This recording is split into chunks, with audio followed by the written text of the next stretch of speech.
बोलो सत्यनारायण भगवान की जय।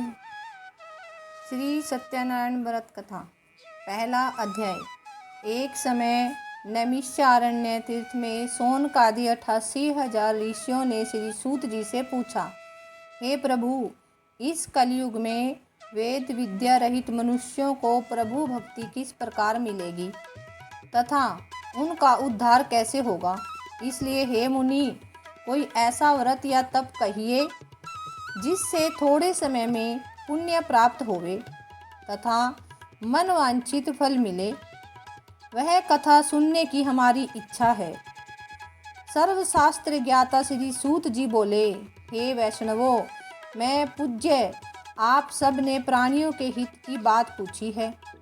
अब मैं उस श्रेष्ठ व्रत को आप लोगों से कहूँगा जिस व्रत को नारद जी ने लक्ष्मी नारायण से पूछा था और लक्ष्मीपति ने मुनि श्रेष्ठ नारद से कहा था। सो ध्यान से सुनो। एक समय योगी राज नारद जी दूसरों के हित की इच्छा से अनेक लोकों में घूमते हुए मृत्यु लोक में आ पहुँचे। वहाँ अनेक योनियों में जन्मे हुए प्राय सभी मनुष्यों को अपने कर्मों द्वारा अनेकों दुखों से पीड़ित देखकर सोचा कि किस यत्न के करने से निश्चय ही प्राणियों के दुखों का नाश हो सकेगा। ऐसा मन में सोचकर विष्णु लोक को गए। वहाँ श्वेत वर्ण और 4 भुजाओं वाले देवों के ईश नारायण को देखकर, जिनके हाथों में शंख चक्र गदा और पद्म थे तथा वनमाला पहने हुए थे, स्तुति करने लगे। हे भगवान, आप अत्यंत शक्ति से संपन्न हैं। मन तथा वाणी भी आपको नहीं पा सकती। आपका आदि मध्य अंत नहीं है। आप निर्गुण स्वरूप सृष्टि के आदिभूत व भक्तों के दुखों को नष्ट करने वाले हो। आपको मेरा नमस्कार है। नारद जी से इस प्रकार की स्तुति सुनकर विष्णु भगवान बोले, हे मुनि श्रेष्ठ, आपके मन में क्या है? आपका किस काम के लिए आगमन हुआ है? निसंकोच कहो। तब नारद मुनि बोले, मृत्यु लोक में सब मनुष्य जो अनेक योनियों में पैदा हुए हैं, अपने अपने कर्मों के द्वारा अनेक प्रकार के दुखों से दुखी हो रहे हैं। हे नाथ, मुझ पर दया रखते हो तो बतलाइए कि उन मनुष्यों के सब दुख थोड़े से ही यत्न से कैसे दूर हो सकते हैं। श्री भगवान जी बोले, हे नारद, मनुष्यों की भलाई के लिए तुमने बहुत अच्छी बात पूछी है। जिस काम के करने से मनुष्य मोह से छूट जाता है वह मैं कहता हूँ, सुनो। बहुत पुण्य देने वाला स्वर्ग तथा मृत्यु लोक दोनों में दुर्लभ एक उत्तम व्रत है। आज मैं प्रेमवश होकर तुमसे कहता हूँ। नारायण का यह व्रत अच्छी तरह विधि पूर्वक करके मनुष्य आयु पर्यंत यहाँ सुख भोग कर मरने पर मोक्ष को प्राप्त होता है। श्री भगवान के वचन सुनकर नारद मुनि बोले, उस व्रत का फल क्या है? क्या विधान है? और किसने यह व्रत किया है? और किस दिन यह व्रत करना चाहिए? विस्तार से कहिए। भगवान बोले, दुख शोक आदि को दूर करने वाला, धन धान्य को बढ़ाने वाला, सौभाग्य तथा संतान को देने वाला यह व्रत सब स्थानों पर विजय करने वाला है। भक्ति और श्रद्धा के साथ किसी भी दिन मनुष्य श्री सत्यनारायण की प्रातःकाल के समय ब्राह्मणों और बंधुओं के साथ धर्मपरायण होकर पूजा करे। भक्ति भाव से नैवेद्य, केले का फल, घी, दूध और गेहूं का चूर्ण सवाया लेवें।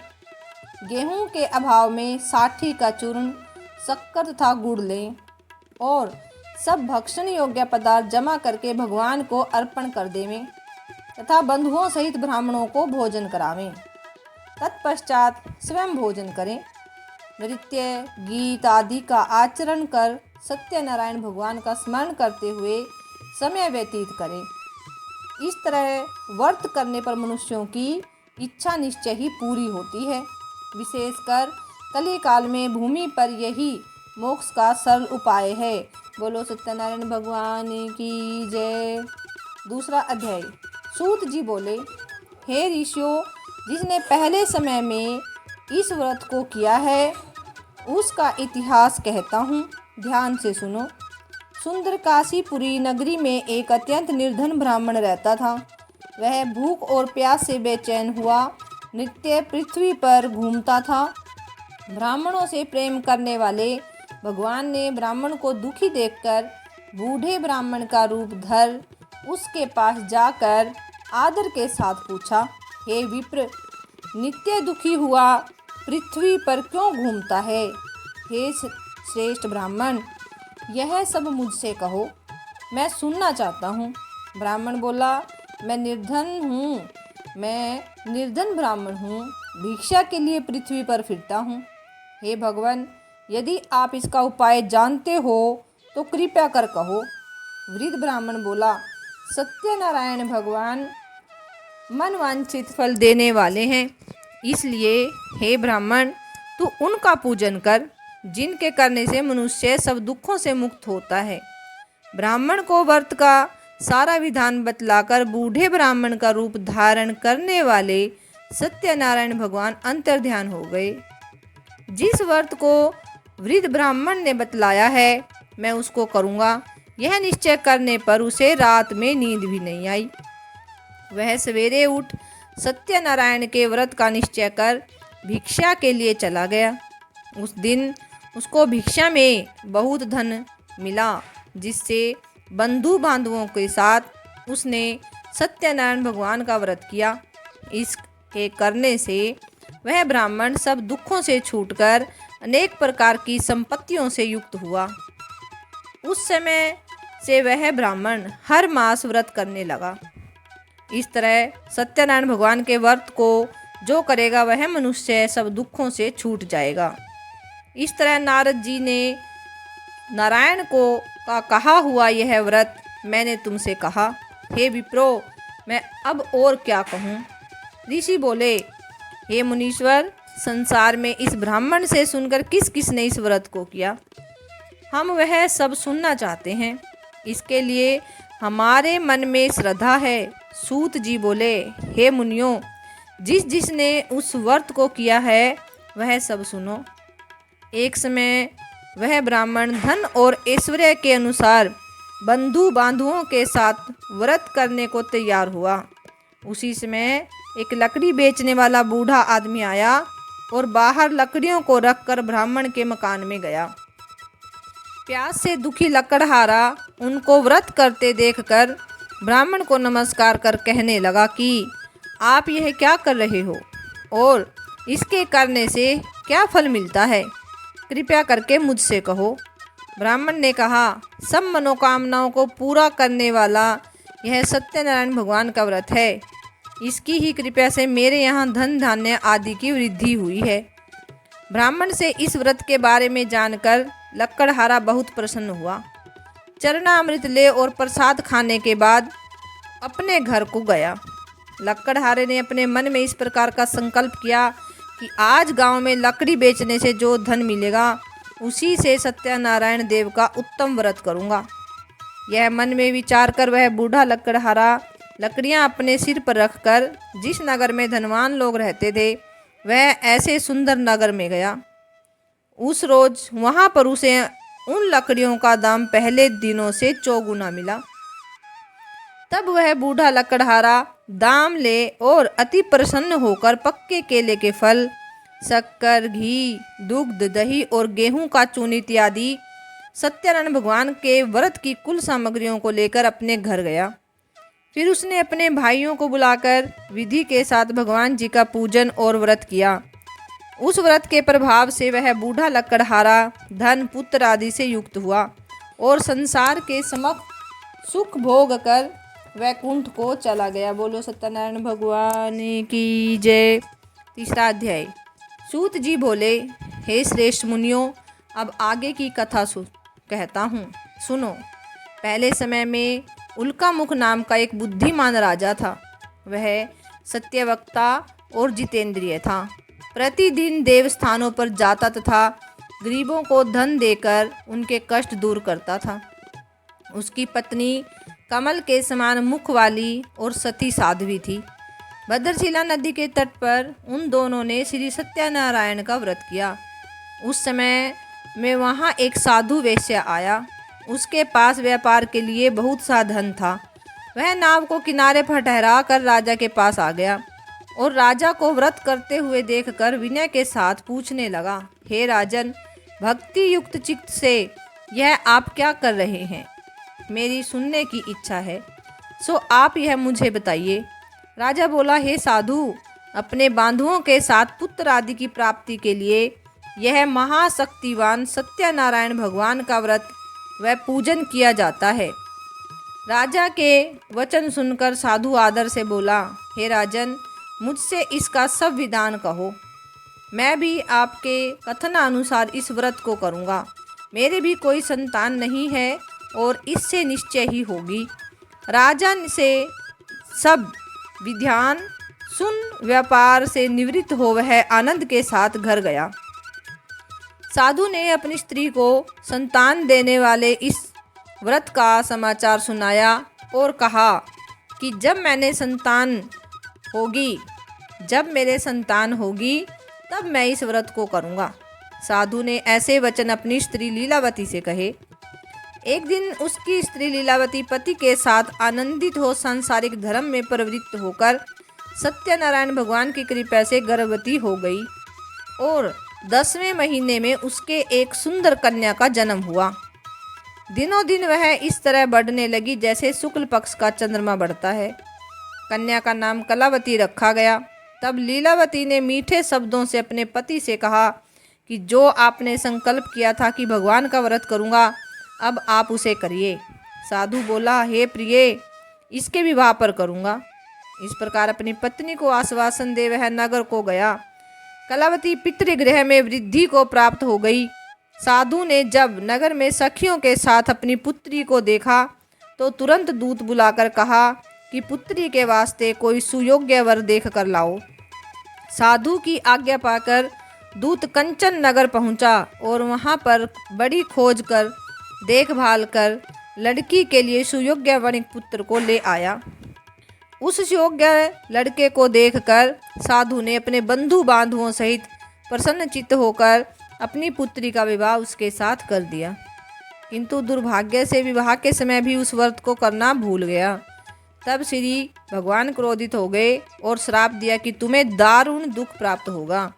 अपने कार्य में कुशल साधु बनिया जामाता सहित समुद्र के समीप स्थित रतनपुर नगर में गया और वहां दोनों ससुर जमाई चंद्रकेतु राजा के उस नगर में व्यापार करने लगे। एक रोज भगवान सत्यनारायण की माया से प्रेरित कोई चोर राजा का धन चुराकर भागा जा रहा था, किंतु राजा के दूतों को आता देखकर चोर ने घबराकर भागते हुए राजा के धन को वहीं चुपचाप रख दिया जहां वो ससुर जमाई ठहरे हुए थे। जब दूतों ने उस साधु वेश्या के साथ राजा के धन को रखा देखा तो वे दोनों को बांधकर ले गए और प्रसन्नता से दौड़ते हुए राजा के समीप जाकर बोले, यह 2 चोर हम पकड़ कर लाए हैं, देखकर आज्ञा दे।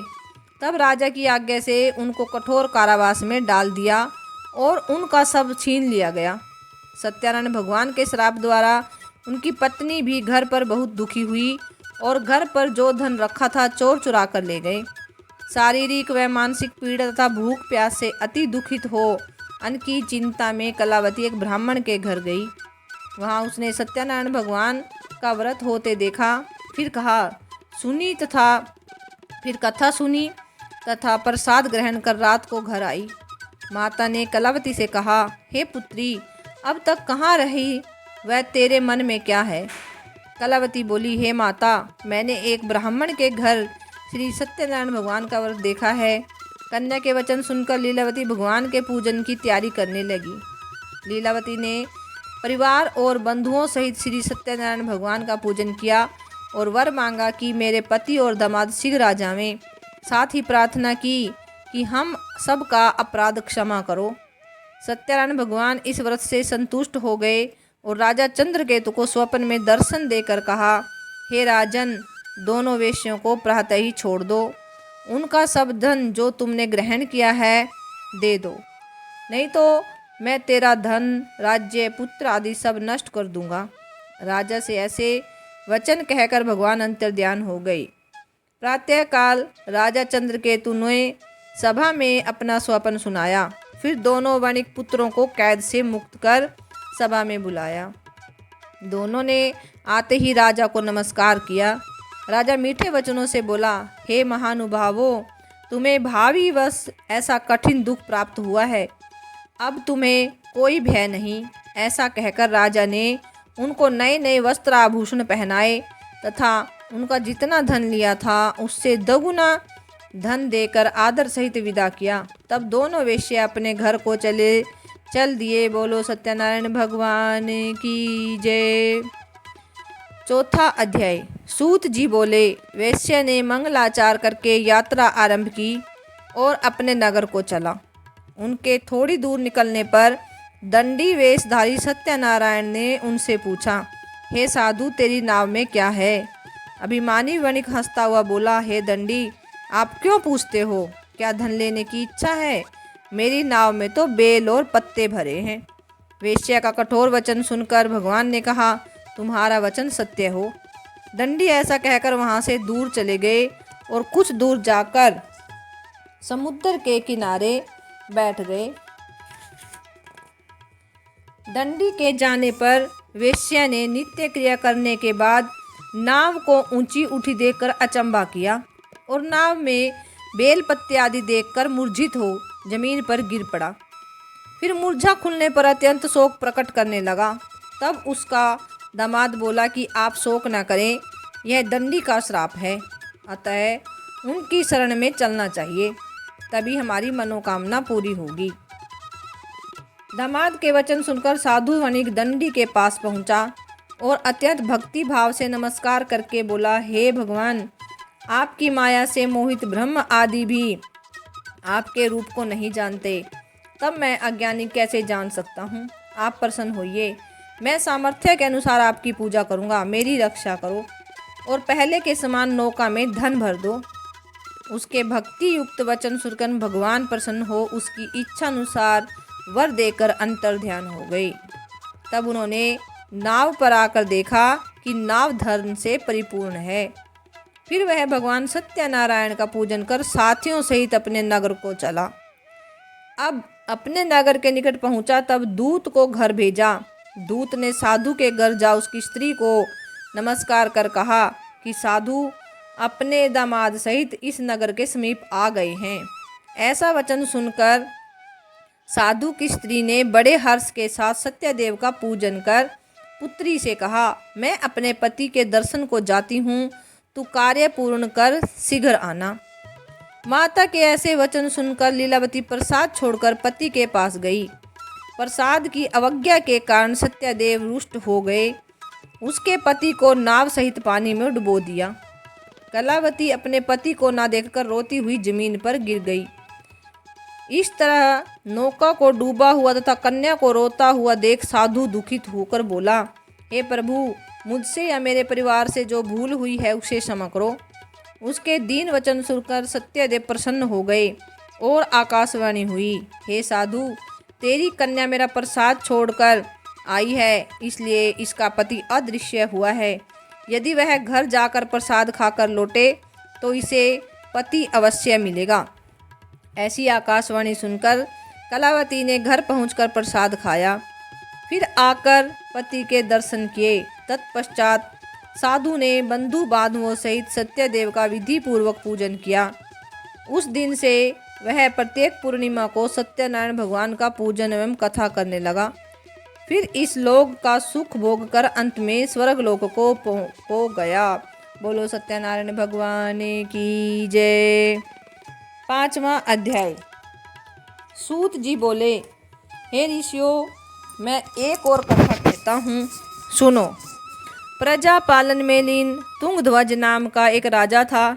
उसने भी भगवान का प्रसाद त्याग कर बहुत दुख पाया। एक समय वन में जाकर वह वन्य पशुओं को मारकर बड़ के पेड़ के नीचे आया।